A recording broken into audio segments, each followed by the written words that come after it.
We have our big announcement for the Falcom localization, and Kuro no Kiseki is coming west in the summer of 2024 as Trails Through Daybreak. As some of you may recall, I made a video nearly 2 years ago talking about Trails localizations and why they took so long, and in that video, I discussed the recent announcements of Crossbell, Reverie, and Nayuta. Now, all of those games that were announced at that event have come out. They're all great as well. So there was plenty of speculation of what was next. That was mostly cleared up with the stream announcement of Trails Through Daybreak, but there is more to talk about. What does this mean for the efforts to close the gap between Japanese and Western Falcom releases? Is NISA only going to be localizing one major Falcom title a year now? What about the recent remasters Falcom has been releasing? How does Falcom's stated plans change the formula? All this and more will be answered, or at the very least speculated, in this video.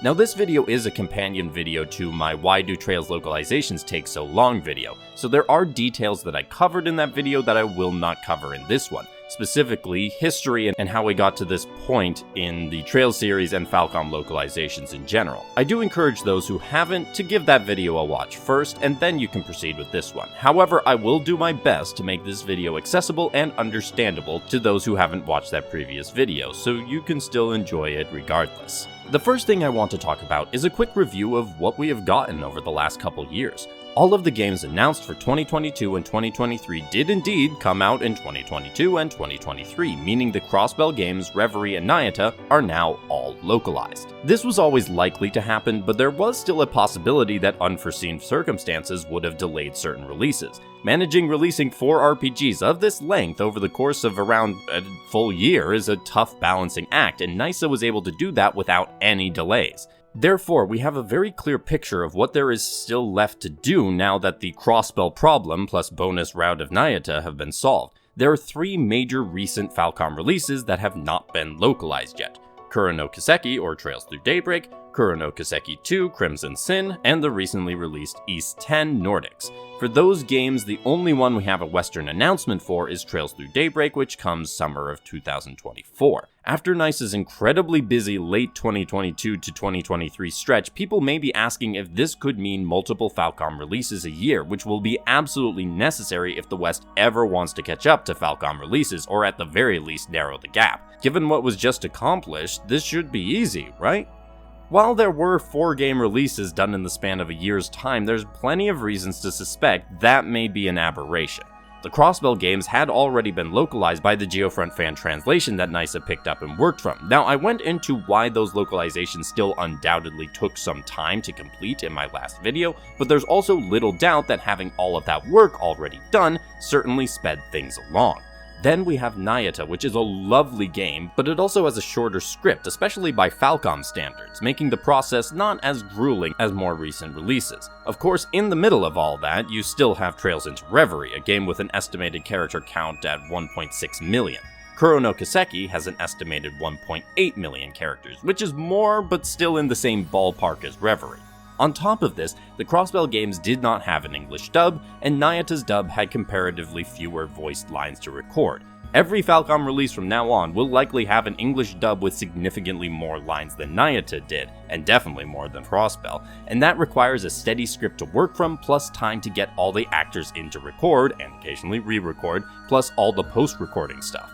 All this is to say the challenge remaining for NISA is different from the one they just overcame. I still see reason for hope that multiple big Falcom releases in a single year in the West is possible. Until I see that in action, though, the uncertainty remains. We don't know how much of a priority the Falcom localizations are for NISA as well. They're undoubtedly important, but they won't take precedent over their localizations of NIS's own work. Plus, NISA has been the go-to for all Furyu releases recently, plus anything Aqua Plus is up to. Until and unless we get a Falcom West subsidiary, any localizer is going to be balancing Falcom releases with other projects, including their parent companies, as we saw with XSeed and Marvelous, and now with NISA and Nipponichi Software. At the moment, all we know for 2024 is that Trails Through Daybreak is coming. But just because they announced a bunch of games at once back in 2021 for the next 2 years, doesn't mean they will continue that approach. So is it possible there could be more games in 2024 than we've seen so far? We know NISA is capable of releasing games quickly, and there may be other reasons why they only mentioned Trails Through Daybreak in that announcement stream. Trails Through Daybreak would definitely be the closest to release and the one they're most certain on, but you best believe there is work going on for Crimson Sin and or Ys 10 at the same time. A couple reasons I can think of for why they wouldn't want to reveal just how far they are on those games is because NISA is uncertain themselves if they can get the next game out in time for 2024. Certainly Crimson Sin would be a huge challenge to get out in the same year as Daybreak, as it is roughly the same size. Ys 10 would likely be an easier localization to handle due to the reduction of game length and text, but generally speaking, I expect NISA to go in Falcom release order when it comes to localizations. If they really wanted to get a second game out this year though, Ys 10 would be the better bet, but they could also do advanced work to make sure that at the very least, both Crimson Sin and Ys 10 can come out in 2025. That would leave 2024 as a treading water in the Falcom chase year, but that could set up another chance to close the gap the following year. I have no direct evidence on what the plan is, but if I was overseeing the process, I think that would be my focus. This is a process, and if you know the history of Falcom localization, taking the long-term view is better than focusing too much on the short term. Currently, that's the assumption I'm operating on, but we shall see over the course of 2024 if anything more is revealed about NISA's plans. Despite my optimism about the pace of localizations, the other complicating factor for the effort to close the gap and catch up to Falcom comes from Falcom themselves. The 2024 Kai no Kiseki announcement was expected. Well, expected as in we expected a Trails game. This particular Trails game is another matter. But what is still a possibility, even though it wasn't announced at the shareholders meeting, is that it won't be the only new Falcom game in 2024. It certainly won't be the only release of any kind now that Falcom is making in-house ports and teasing other remasters and games, but those are an entirely separate matter that I will talk about later. After the announcement of Kai no Kiseki, Toshiro Kondo, president of NIS and Falcom, also gave us a look into the current plans for the studio. In this plan, we have 4 new games listed, the first of which is the recently announced Kai no Kiseki. The second game is another Trails game. We don't know anything more about this, so I'll just assume it's the next game after Kai in the series. The third game is just listed as an action RPG and in development. Most people I know suspect this would be Tokyo Xanadu 2, which has been hinted at for a little while now. I will note that the rumors did specify new IP with regards to a new action game from Falcom, which Xanadu is certainly not, but that may have been a miscommunication, or it may refer to our fourth game. The fourth game has no specification, which means it could be everything from the Ys 5 remake to an actual entirely new IP title. Either way, it looks like there's a lot on the way. Possibly. The possibly is because apart from Kai no Kiseki, there are no dates or even estimations for release, but it is clear that Falcom's plans have gotten bolder. That could lead to multiple new game releases in a year.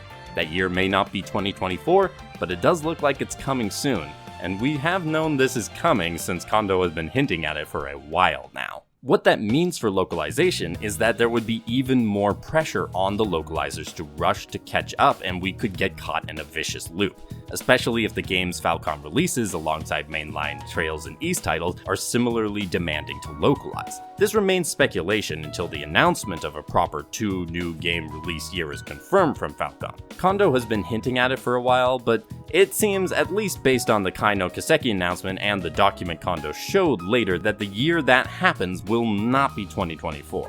All of us around the world have also learned to take Kondo's words with pillars of salt, given what he has said in the past about the number of games in the Trails arc, closing the localization gap, Crossbell, Sky remasters, Kevin, the list can go on. It would also be very strange for a game to come out so soon after Kai no Kiseki, and there's no indication anything could possibly be ready before it.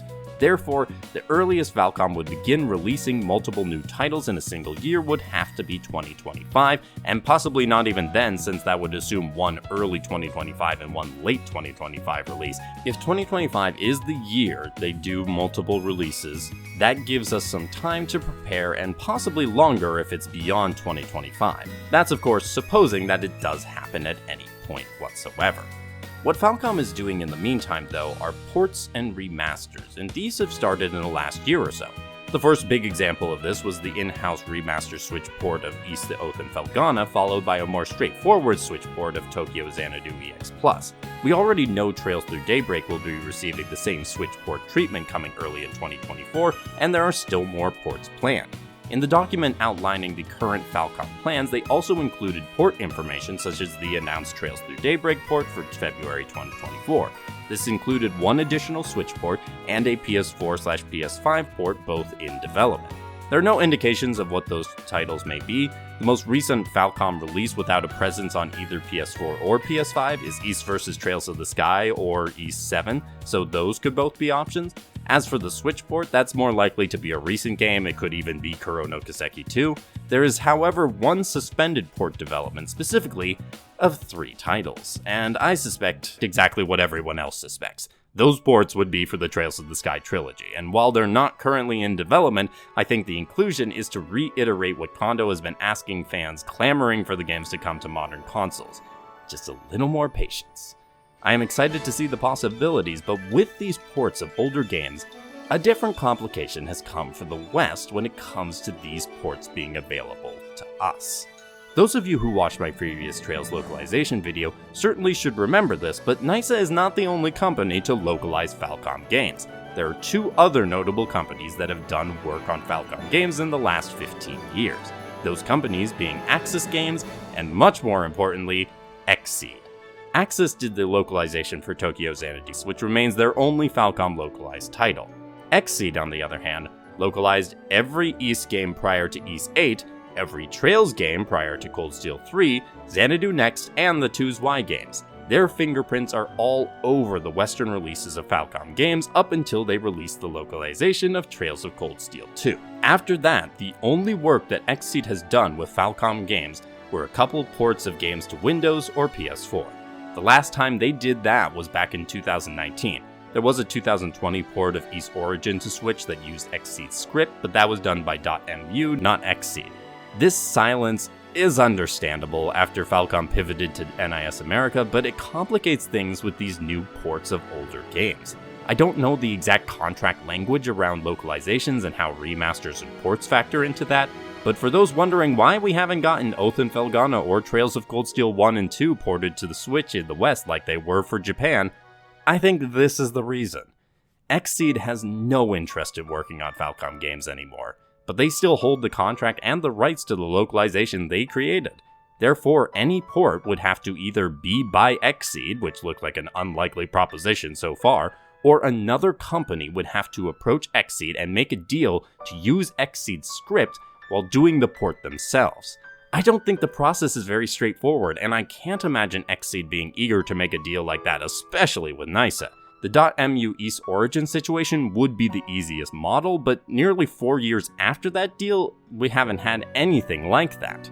Obviously, this affects games with ports already, but this also would present a problem with certain future ambitions. Specifically, if Falcom does follow through and bring Trails in the Sky to modern consoles, would XSeed perhaps consider doing those ports since they did the entire Sky arc and could reap the monetary benefits in a way they can't with Cold Steel?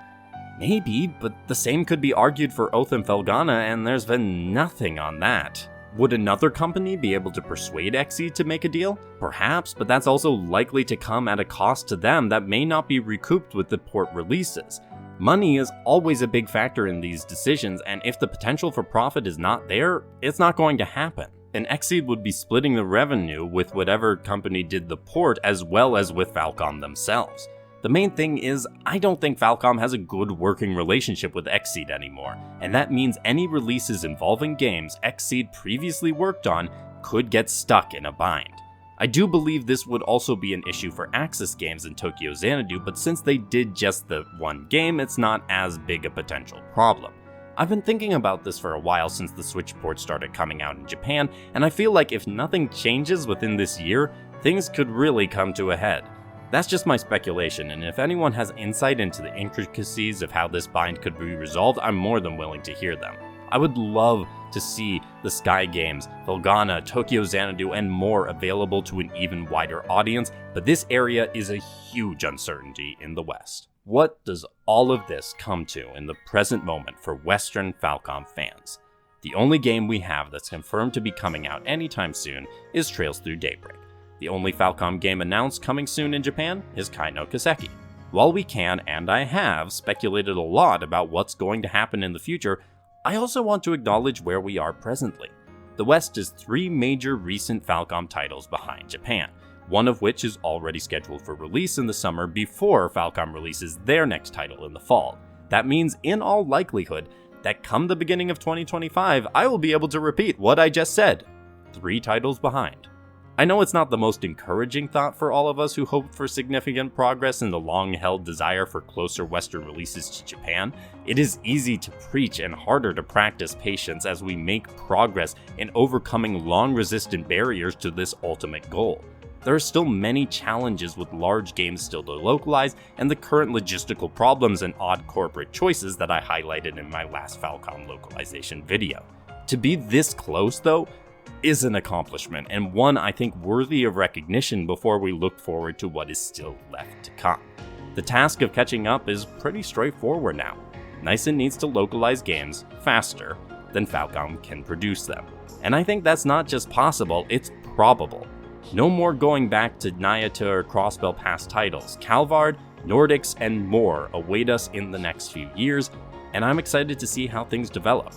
I of course anticipate challenges, this localization discourse cropping up again and again, and at least one Falcom-related curveball to make things harder. You know they've got it up their sleeves. They always have something to make it more complicated. I'm looking forward, though, to the future of Trails, Aksys, Xanadu, and maybe more. And I hope that all of you are as well. What are all of your thoughts on the various topics of this video? Are you excited for the potential? Worried about how things will turn out? Tired of hearing about this every year? Let me know in the comments, and just a quick reminder to be respectful of everyone during the discussion. I hope the video was thought-provoking and insightful, and if you think it was, please give it a like to give it a boost and find more people. If you are not already one of my amazing subscribers, please do hit that subscribe button as well. I hope you all are having a great start to 2024, and I look forward to seeing you in the next video. Have a great day, and happy gaming.